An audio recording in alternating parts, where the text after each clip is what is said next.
And welcome to Talking TSM, the Game House's talk show about TSM's LCS team. I'm Robert Haynes, your host and your guide into the world of TSM's LCS team. Well, it's been not even a week. It's been 5 days since you looked at me. Sorry. Pulling out some songage. But in all seriousness, yeah, we've got quite the weekend ahead of us. And for those of you who were probably wondering, why, Rob, why did you not record this on Thursday? Well, first off, I was a little busy, but I probably could have done it. But I really wanted to see who we potentially would line up against on Sunday. And I guess I want to start off with this. There is no guarantee that we are going to beat Immortals. Let that sink in.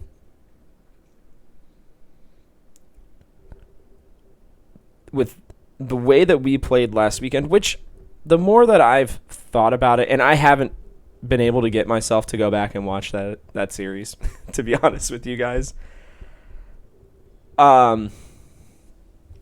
There's a certain... There was a certain amount of respect that TL... I think Alfari said something about, Huni first off being one of the best 1v1 laners, which is why, TL knew that we could play through him. And it seemed like he was, which he normally doesn't do, throwing a lot of respect at us that, that we were a tough opponent and all that jazz. And, I think that's great. Like, we did look at times to be completely fine, and then we would lose one fight, and then it was the typical baloney that we had. And I don't want to, dwell too much on that series. Because, no matter what, by Sunday, no later than Sunday at, midnight Eastern, we will know if we're going to Worlds or not. And that's what matters in today's conversation, in the conversations going forward for this team, because that's the only thing that this team has talked about. They haven't talked about winning an LCS title. Sure, they would like one. I think PoE's mentioned it because he still has yet to win one. Most of the time to no fault of his own. But, one of the big three at this point, potentially two still, are guaranteed to not be making it to Worlds. And those big three being TL, C9, and TSM. As a reminder, 100 Thieves and TL are officially going to Worlds.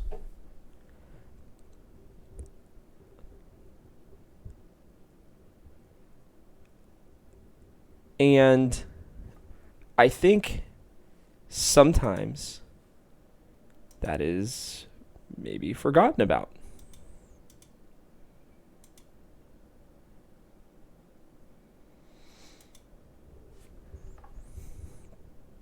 There's one spot left.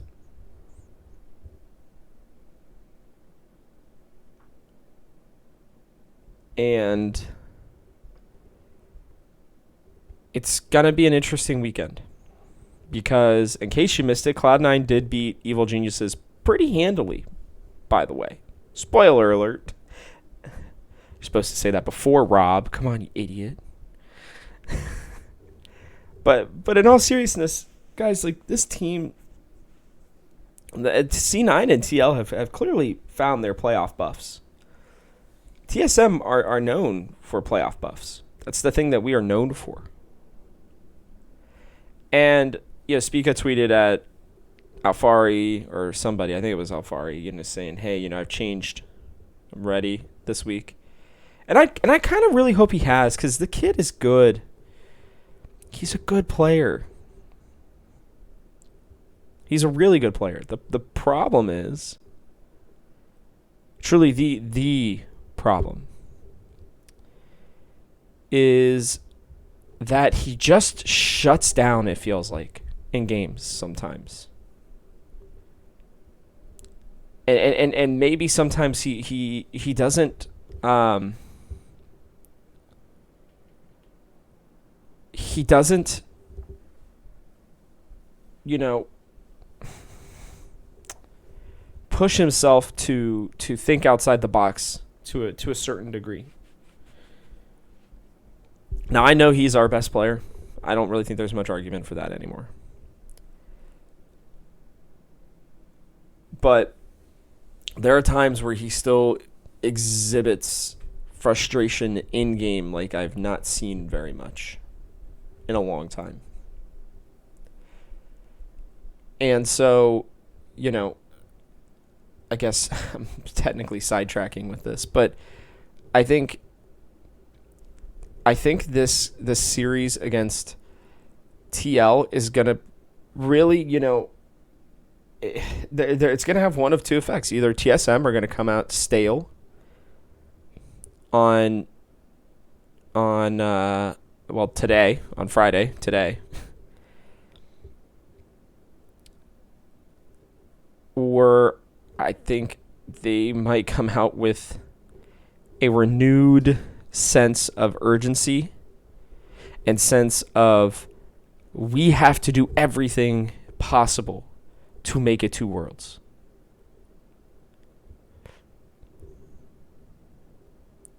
And so, as we talk today, well, I guess technically as I talk, and you all listen, thank you for listening, by the way. As I talk and you listen, hopefully it will be clear, you know, just how important this thing of Worlds is and what we have to do it, to get there. And for starters, we have to win today. We play Immortals, who last week 3-0 Dignitas. Good for them. Immortals are the 7th seed. I personally felt like they were going to beat Dignitas. I have not felt like Dignitas are any good. I still fully 100% believe that Golden Guardians were the best of the bottom 3 teams.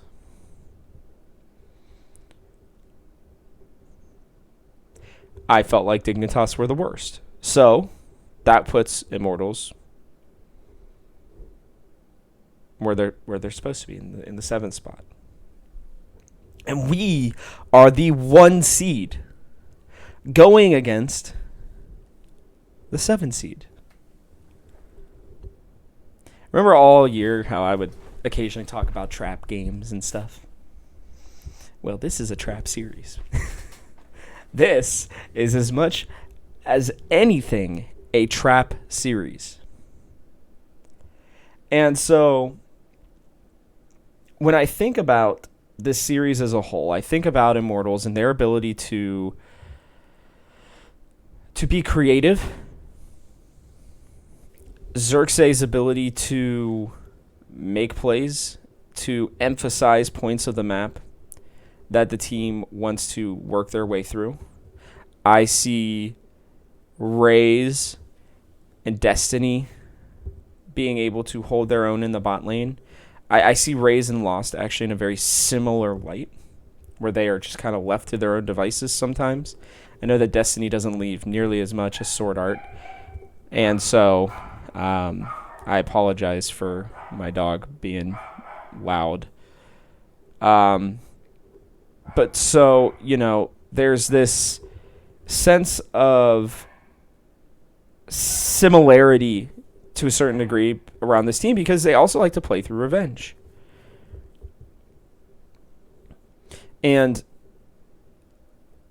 you know, they'll play through other lanes too, and it's shown more recently that they trust revenge, which I think is important. But the crazy thing to me is that they're somewhat a similar team to us. Roaming support, weak side bot lane, mid lane left to his own devices, jungler, able to be the playmaker, the one to set things up, the one to carry when needed, the one who will repeatedly play the same picks over and over and over again. A top laner who you can play through, who can be a little bit coin flippy at times. No, I was not talking about TSM. I was talking about Immortals. But I'm also talking about TSM. And I think it's important to note that, yeah, they can run similar styles. They aren't as good in the late game. But when it comes to the early mid game, right, that period of time when the lanes matter, where positions truly actually matter,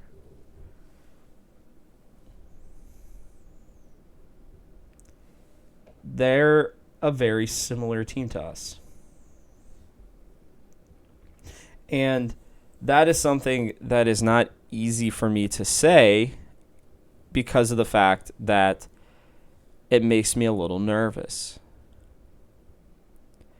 Because, yes, we did 5-0 them during the regular season, but they've wanted this. They've wanted to play us now for like 2 weeks. And there's something about revenge, not the player, but just, the desire to beat us. And it's like there's these other parallels too, right? Like we just lost the series 3-1 to TL, who we were also 5-0 against during the regular season.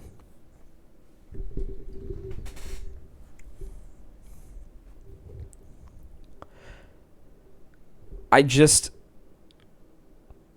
worry about this series being that trap series. And so when I look at what these teams do differently, the one thing I will say is Hooney's not as much of a coin flip anymore. Hooney has learned the ways of TSM where he doesn't make bold plays as often. He takes more calculated approaches.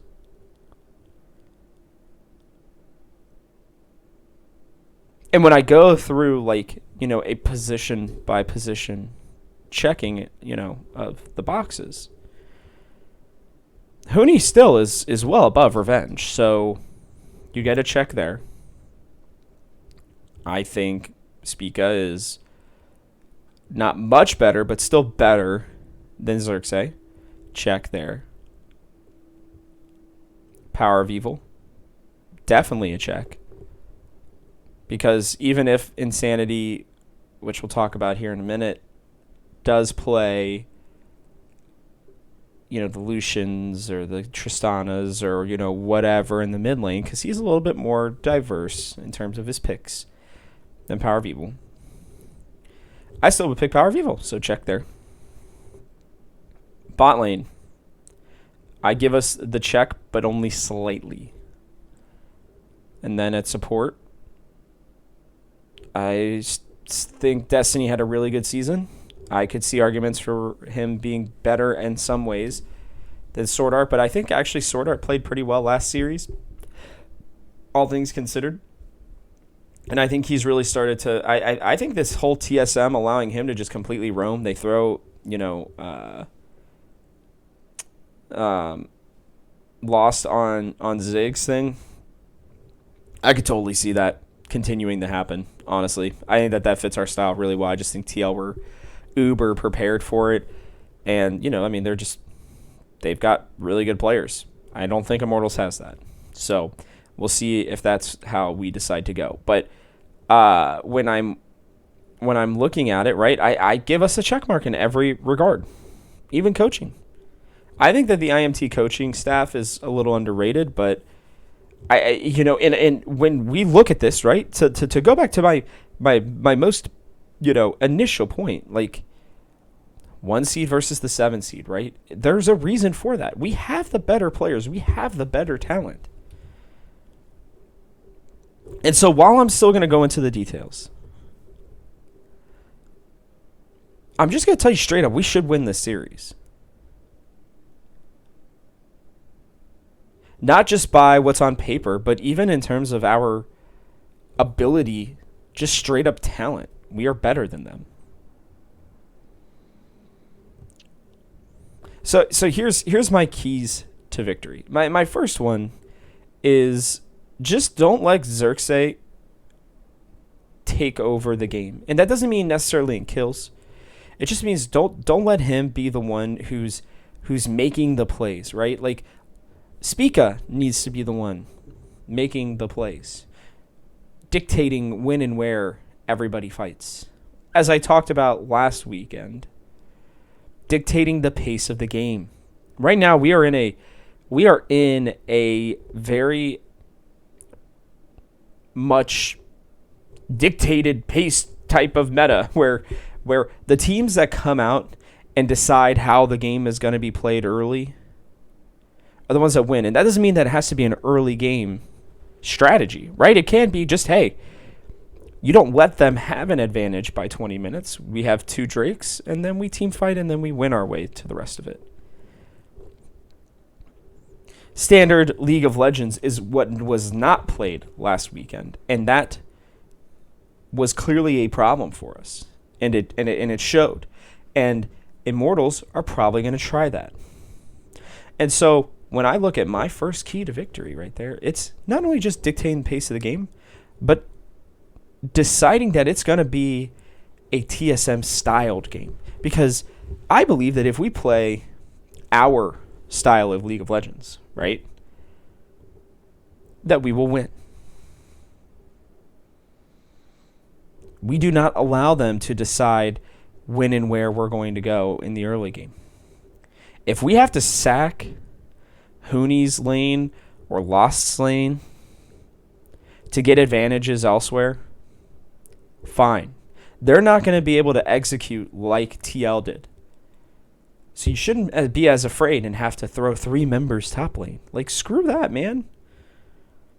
Get your advantages elsewhere. Make up for the lost time later. They're not going to be able to attack Hooney like they did, like TL did in Game 2. They just aren't.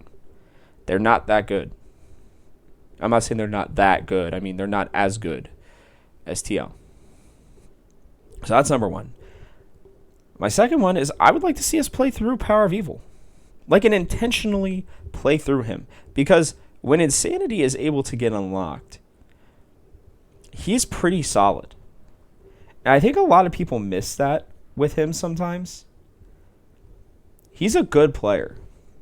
He's not talked about like, a Blaze Olive or even Palafox to some degree. But Insanity has been up here and been playing very well since he has come up.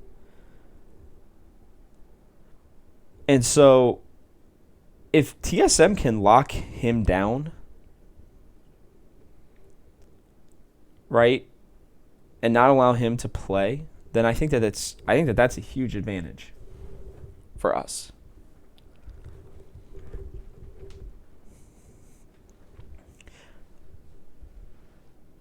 My last one, which I guess technically ties into the first one a little bit, is understand that IMT are going to try stuff.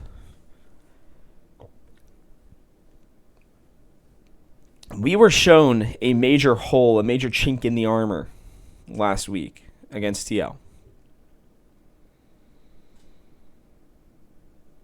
IMT are going to try similar things that TL did. We have to have learned, adapted, and prepared for that possibility, for that likely event. And so when I'm looking at what we have to do, to me, that means, make the decision early on if you're going to respond to those kinds of things. And I mean, when I say early on, I mean in the draft. Because here's the thing, guys, like last weekend, we were so afraid to try to play through Lost that we forgot that Tactical did nearly nothing in that series. Everything was just so topside focused, and I would have loved to just tell Hooney, hey, buddy, we're really sorry that you are not going to get to play the game. We should have picked Ornn, by the way, since we knew that's what was going to happen. In Game 2, I don't understand the Wukong pick at all. Should have picked something that was useful no matter what, like they talked about. Like the Wukong needs some, farm and agency to be able to be useful. What they needed to do is just say, screw that. We're going to give you Ornn or some, Malphite or, I don't know, something with an impactful ultimate ability that, or, just a team fighting abilities that make you useful no matter what. And they should have just played their bot lane. We've done it before. I don't understand. Like, I know that people are down on Lost. Oh, down, Lost isn't as good, blah, blah, blah. Whatever.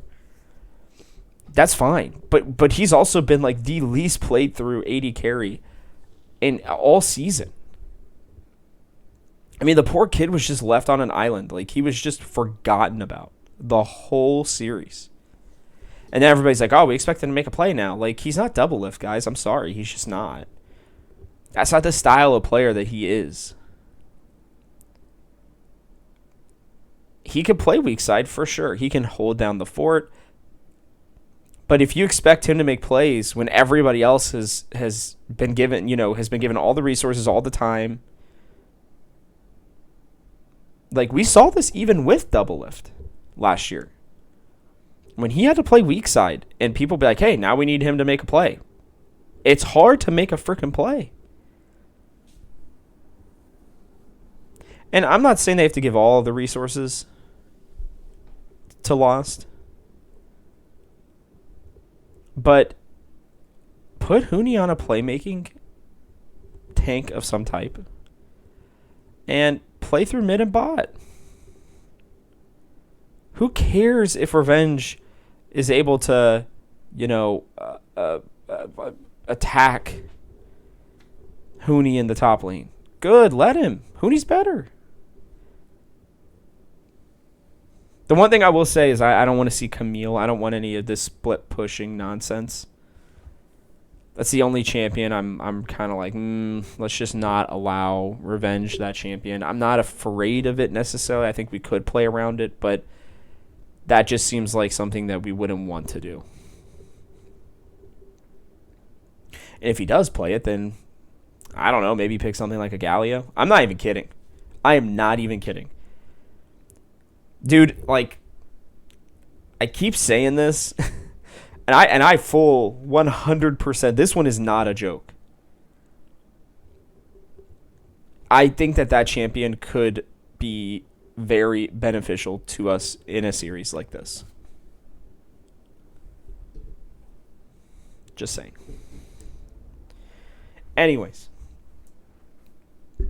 when I look at the champions that we should look out for, I think Camille is obviously one. I think teams are going to keep banning Viego. Fine, let them. If they want to let us take Lee Sin, great. Do it.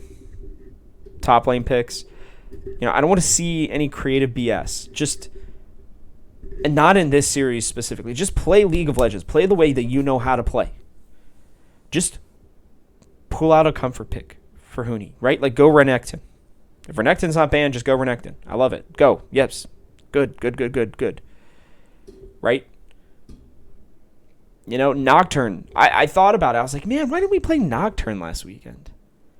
I saw it yesterday, and Blabber played it pretty well. I think Nocturne works in the style that we like to play League of Legends. Gnar. Cool. Do I love Gnar? Not particularly. But do I like him enough for us to play him because Hooney's pretty solid at him? Yeah. When I look at the bot lane, Ziggs comes to mind again. I think that it's a good pick overall. I think that, Lost has had another week to play it. Go for it. I think Speakon's and Zhao makes sense. Diana, I don't know where the hell Diana was last weekend, by the way. I know she's not as strong, but she's still a good pick. I think that, she has a lot of playmaking ability.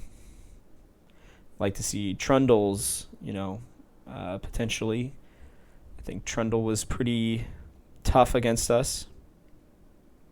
I think Trundle's really good in general. Wouldn't surprise me to see them bring out the Zach.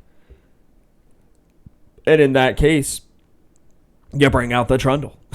Like, I'm not even kidding. I think Trundle can be a very nice pick for us overall. And I would love to see. It's not a hard champion to play. If I can play Trundle at a high level for my ability, then I know Spica or Sword Art can. I would prefer it be on Spica. Oh, and that's the other thing. No more Bard. Oh, God. No more of that. And it's not like he played it badly. It's just we need Sword Art to be the engage, man. Give him champions to be able to go in and make a play on. Not one that's going to sit back and have to try to hit stuff.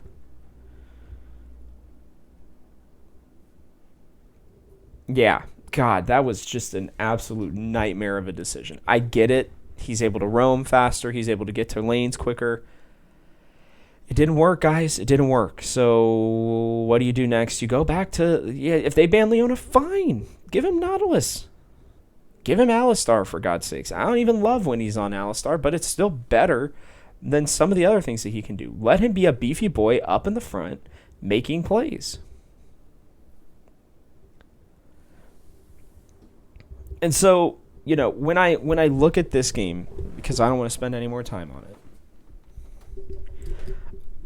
it comes down to one thing, and this is what it's going to come down to all weekend. Execution. We did not execute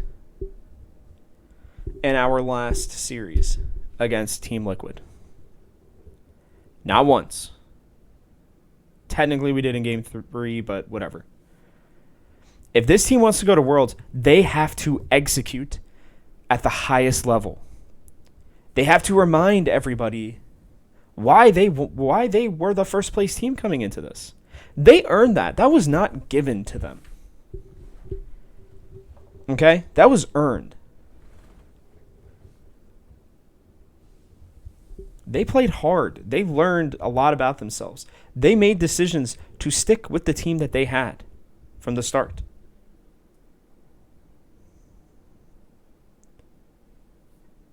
And now it's time for them to just come out and execute on their strategy. And I am going to predict a win for us. I am going to be as bold to say that it's going to be a 3-0 because I think that they're going to come out with a hunger. They're not afraid of Immortals. There seemed to be some fear in the TL series, especially after losing Game 1. And I'm going to tell you right now, it starts in Game 1. Whatever we do in Game 1, in terms of our play, is how I think that this series will go. And I think if we come out and we just smack them upside the head in Game 1, I truly believe you lock it in for Sunday, and we'll see C9 then. That is what in my heart of hearts, that is what I believe happens. If we come out and we attack and we win Game 1 handily, and we make their lives miserable and we remind them, hey, you're dirt compared to us. You are the 7 seed for a reason. You coin flipped heads last week. This team is the quintessential 3-0 one week, 0-3 one week, or the next week. They've done that all season long. Good for them. 3-0'd last week. Great job. Now it is time for you to 0-3. And I think that that's what we're going to do. And I'll tell you this too. If we lose this series, there's going to be a major conversation as to how arguably the best team in the LCS going into the playoffs couldn't win against the 5 and the 7 seed. Remember, TL was the 5th seed. And I understand that they got Santorin back and everything else.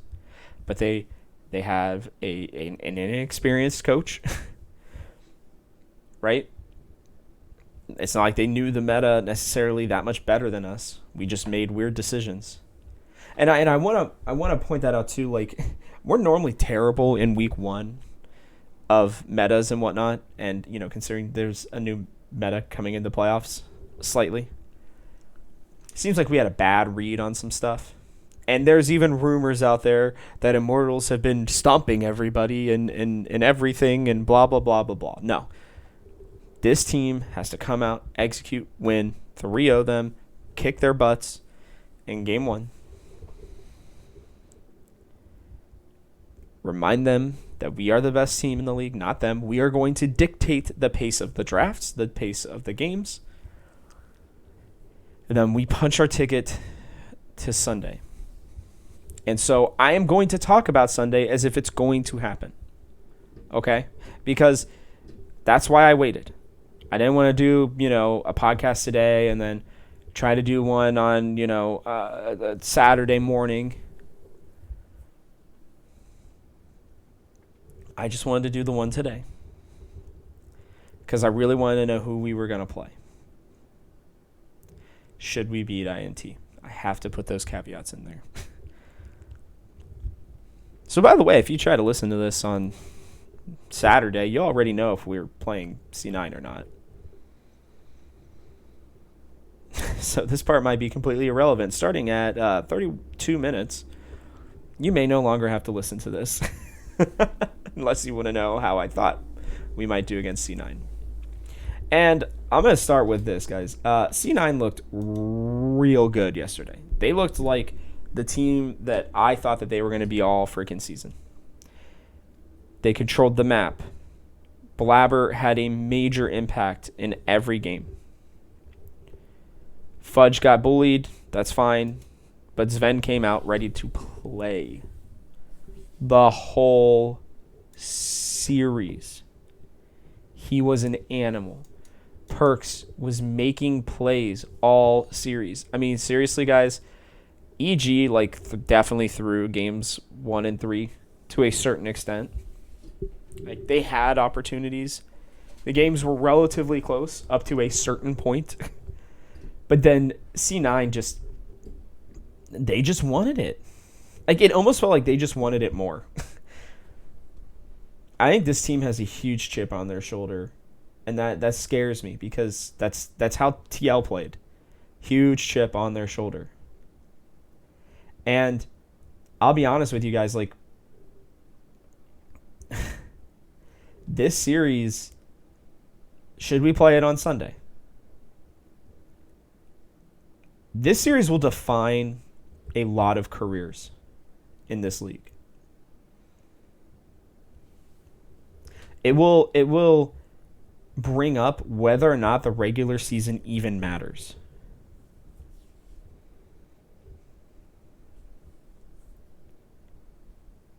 Because Cloud9 did not look good this summer. And they just played at least the third best team in the LCS regular season. I would have argued second.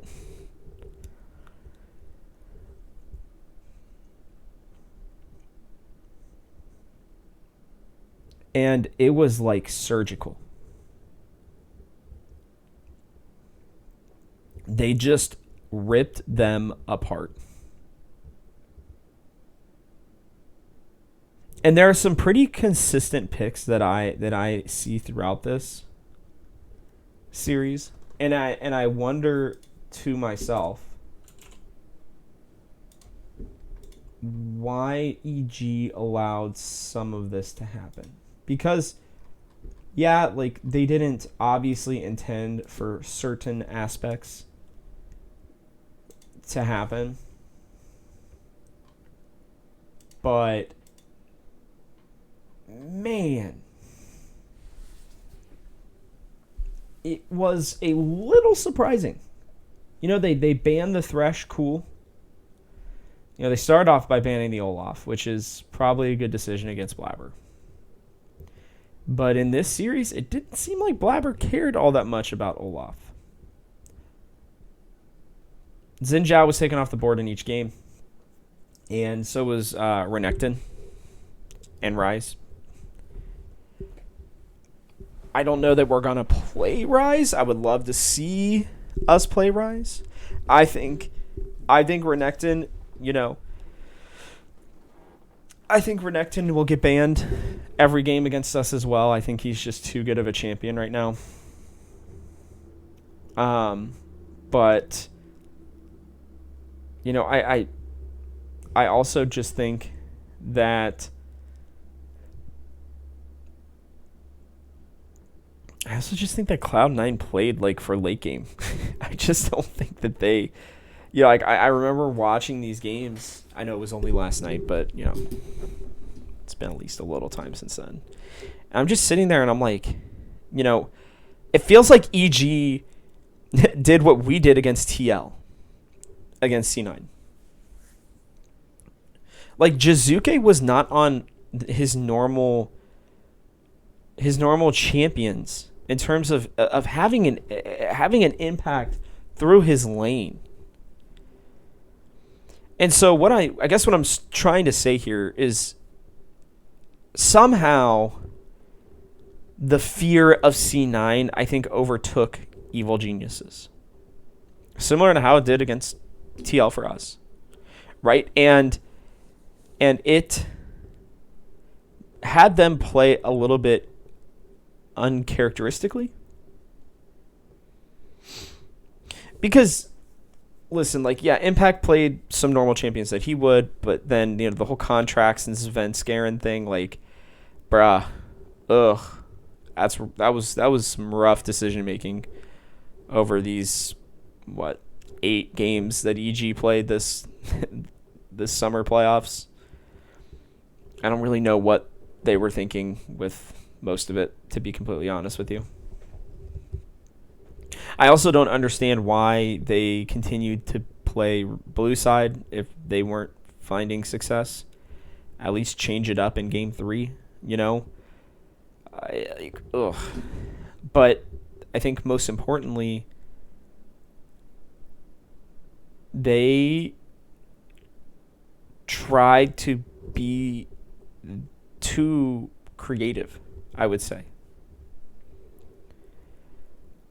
And here's some examples, right? So game 1, Cloud9 have this very straightforward draft, right? You got Fudge on Gangplank. What's he going to do? Side lane, champion with ultimate into fights, occasional jumps in to do stuff. Cool. Lee Sin, impactful for Blabber. He's able to get in and out of fights. He's able to make these kicks, make these plays. He's a playmaker. Orianna, late game, scaling, control mage. Comfort pick for perks. Cool. Varus, poke him down. Right? Cool. And then Vulcan on the Nautilus. He's the one who sets up all the plays. He sets him up. Lee Sin goes in. Orianna throws a ball on one of them, hits something. Sven's sitting back throwing arrows. And Gangplank ult corrals them to where they want them to be. Straightforward. On the EG side, sure, Jizuke's put on Syndra, a champion that he's pretty good with. But she's just kind of a mirror matchup against the Orianna. It's one of the classic, Tales of his time, mid lanes. He's not going to really be able to get an advantage in the mid lane. Then you put Impact and Svenskeren, which, surprised since Svenskeren's starting at all at this game. But you put Impact and Svenskeren on semi-divey champions. I mean, Diana for sure. But she doesn't have anybody really there to follow her up. And you see this in game 1. They catch Vulcan out. And Svenskeren goes in, drops the damage, pops stopwatch, and there is nobody there to help him. And sure, Impact could have maybe gotten in there, but he did not have a super fun laning phase. Wasn't great game from him. But the most egregious thing is you don't put Danny on his best champion? What?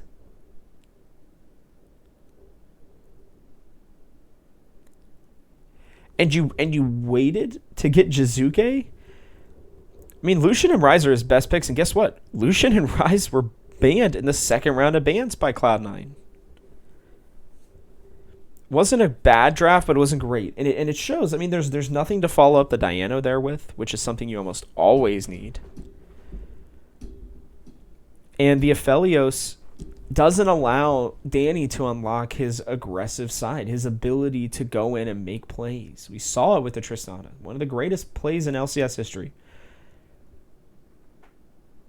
And by the way, the Tristana's left open in 2 of these 3 games, and they pick it in game 2. But then they put Jizuke on Morgana? What?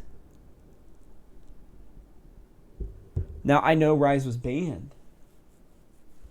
But, I mean, even Syndra there is way better than the Morgana, in my opinion.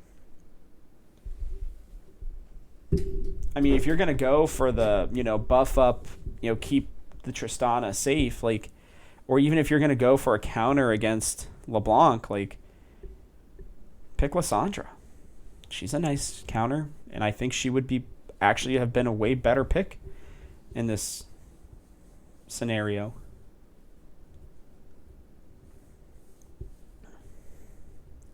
Anyway.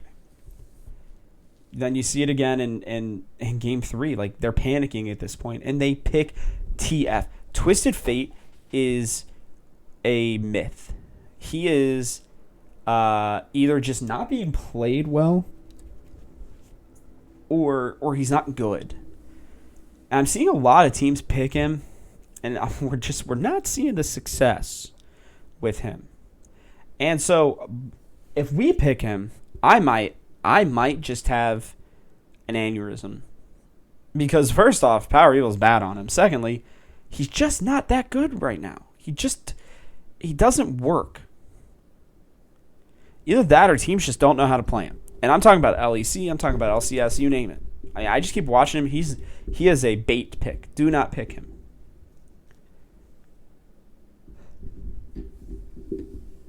They also bring out the Trundle, which is fine. But Trundle support into,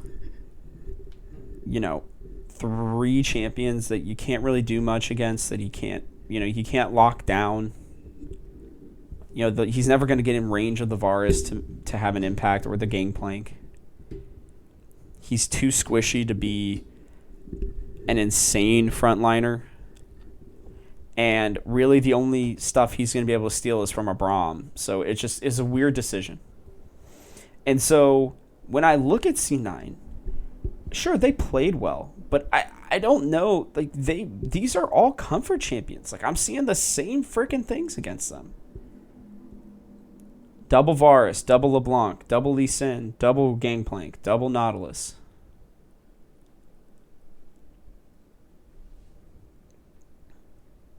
And the team that they played against didn't play to their strengths. They did not have one game where their 2 main carries of Jizuke and Danny played champions that they were very, very good at together. And so what I want is for us to not be afraid of that. Play who we want to play. Right? And people are going to be like, oh, Power of Evil's power, he's limited, blah, blah, blah. Nah, dude. I went and looked. The dude's been playing some Ahri lately. Put her ass in there. We know he can play, these different picks. He can play the Ryze. I don't think anybody is going to argue that. Let me find. I got to remember, which pick did he play that I was really impressed with?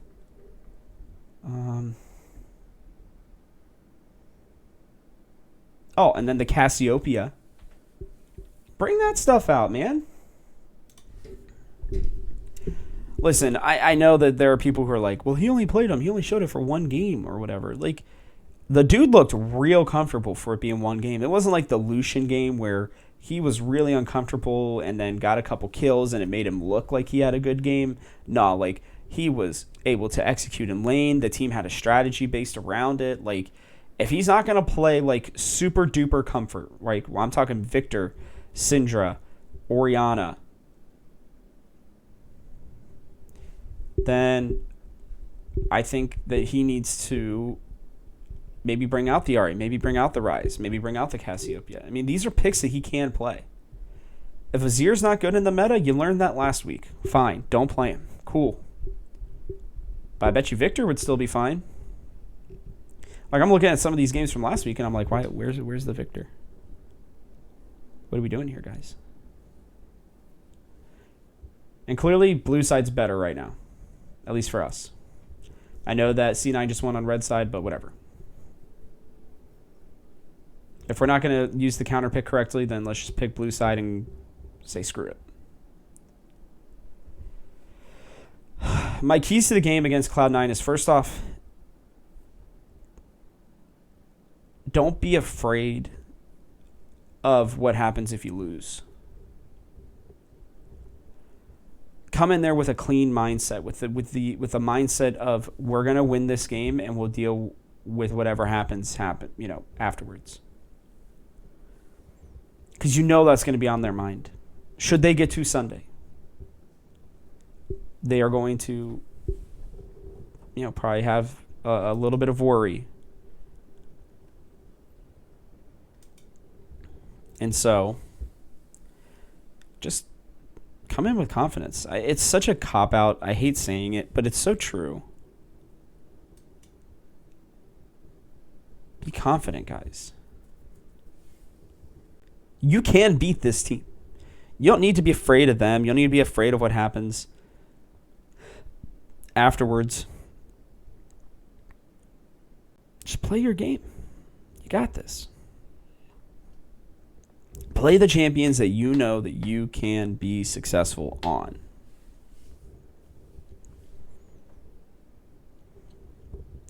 Secondly,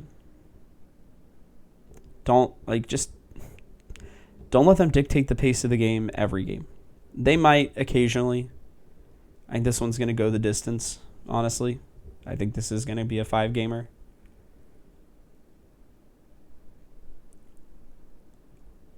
But decide even before draft. Are you going to play aggressively, or are you going to try to take team fights against them at the end? If one strategy doesn't work out, flip it in the next game. Go back to comfort. Dictate the way that you want the game to be played, not them. And it starts with Spica. My third key of the game is Spica. Just him, straight up. He wants the notoriety. He complains, oh, my lanes, when they're losing, I can't do anything. Fine. Cool. We get it. Make a freaking play, dude. And I don't mean that as in like, come on, dude. Like, no, I mean like, you are the dude. You are the guy, Spica.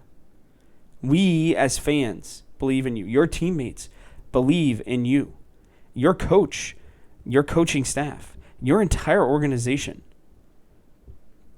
I've heard this story, I think it's through Gafford, but, Parth apparently has loved Spica since the day he saw him.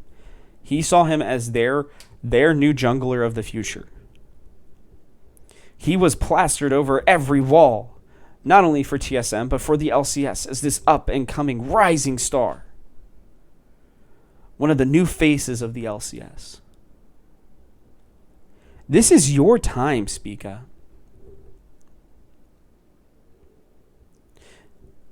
These next 3 days, they're not going to define your career by any stretch. But they'll be impactful in it.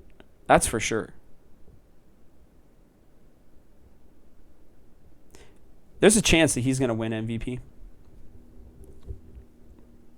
I would say it's a pretty good one. And we need the MVP to win this series. To get ourselves to Worlds. Right? Because this series, this is the one that determines that. And if we win it, if we win that, then we get to go to Worlds. And if that's the goal, if that's always been the goal, the coaching staff has believed in their players. They've pushed them to the edge. Right? They've pushed them to be better. I mean, we've seen the best year that we've seen in a very long time of Hooney. Power Vivo had an outstanding summer split. Sword Art is finally getting into his groove.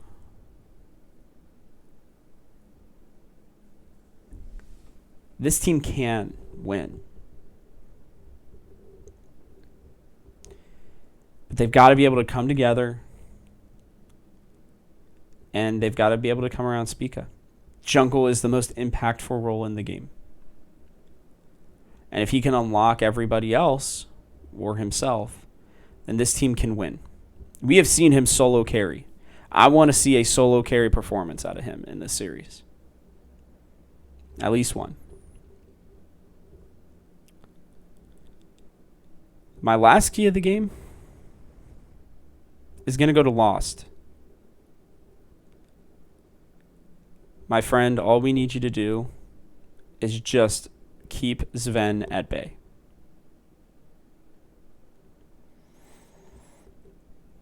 Sven was so freaking good in this series against Evil Geniuses. And when that man wants to turn it on, we've seen him. He can turn it on. Lost, just don't feed him. You don't have to be overly aggressive. Don't get too far behind in CS. If you can just match him. You don't have to be better than him, but if you can just match him, then I think we have a really good chance in this game.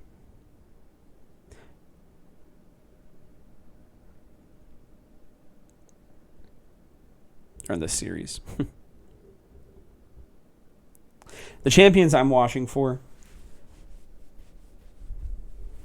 if we're not going to play the Varus, just ban it. Just ban it.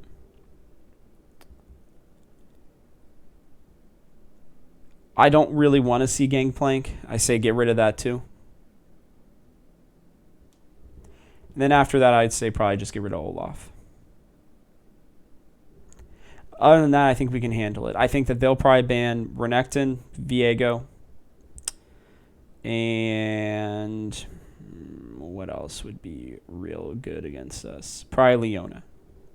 Those are my predictions for their bans against us.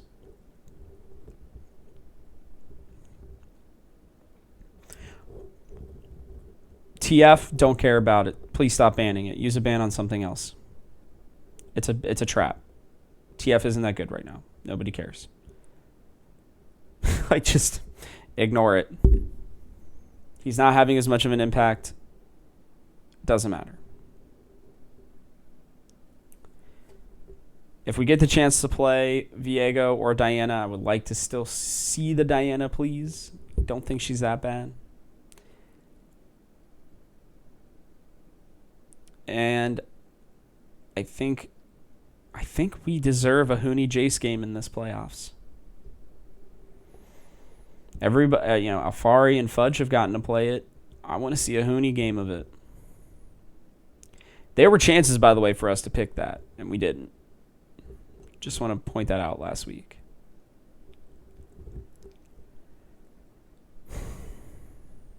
Actually, there weren't.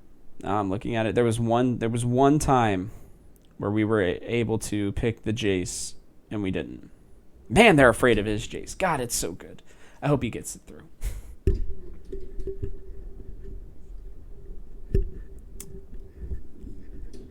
My prediction, as I said, is going to be a 3-2. And when it comes down to it, I'm going to pick us. I hope that's not cursing it. I really do. But I think if we make it this far, I think we're going to get to Worlds. There's just something in me that says that this team will figure it out. And then hopefully on Monday, we get a chance to celebrate just going to Worlds. We don't care about the rest. I really cannot emphasize that. We should not really care about the rest. Like, we won LCS titles. Yes, those are great. But we have those. We want a chance to redeem ourselves after the 06 atrocity that was 2020 Worlds.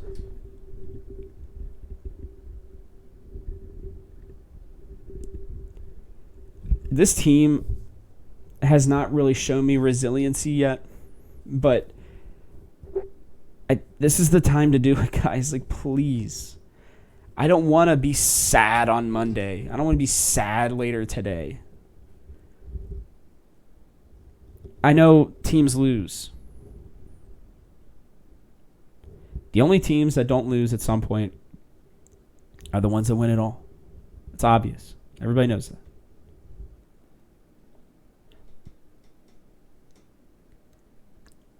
But for this team, a team that has been given so much confidence from their coaching staff, one that power of friendship, seriously, has carried them at times. Smile, guys. Have fun. You're good. You're a good team, and you know it.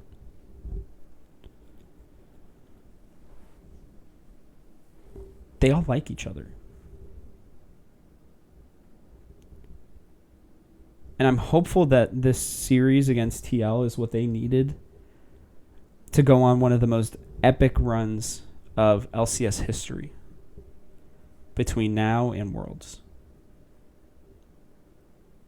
I should say now at, in playoffs and at Worlds. I might even live tweet the games. I don't know. I don't know that superstition is going to be what helps or hurts in this series, honestly, guys. I know superstition's dumb. Sometimes I believe it, though. But I don't think that's what's going to be today. Or hopefully Sunday. God, if we don't even get past Immortals today, oh, baby, that is going to be a lot to unpack. Both just mentally and analytically. I don't know how TSM fans could handle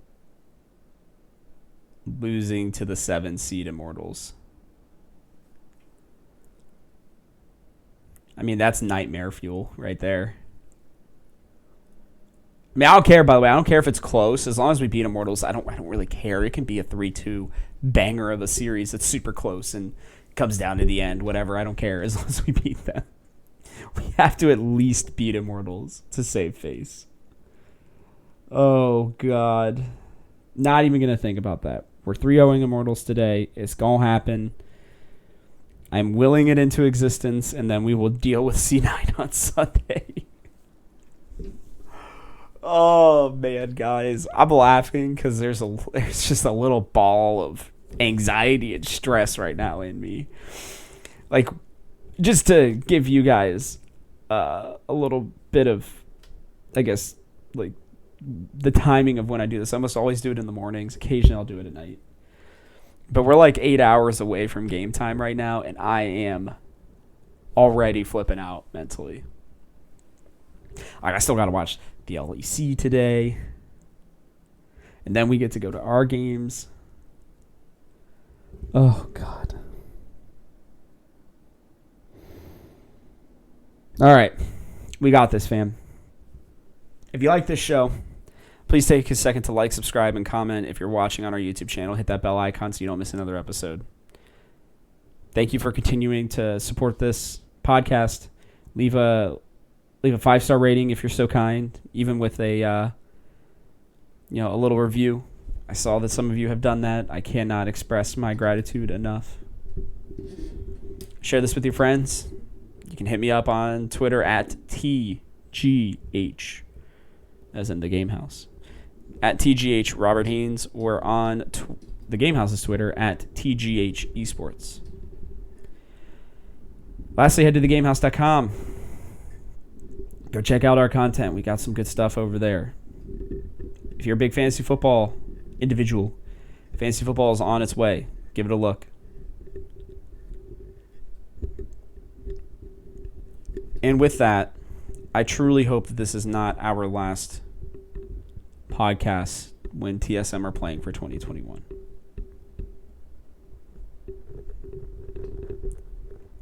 Let's continue this on into October. Thanks for tuning in. This show comes out every Monday and Thursday and is exclusively for your TSM earholes. I'm Robert Haynes, and this has been Talking TSM. See you on Monday.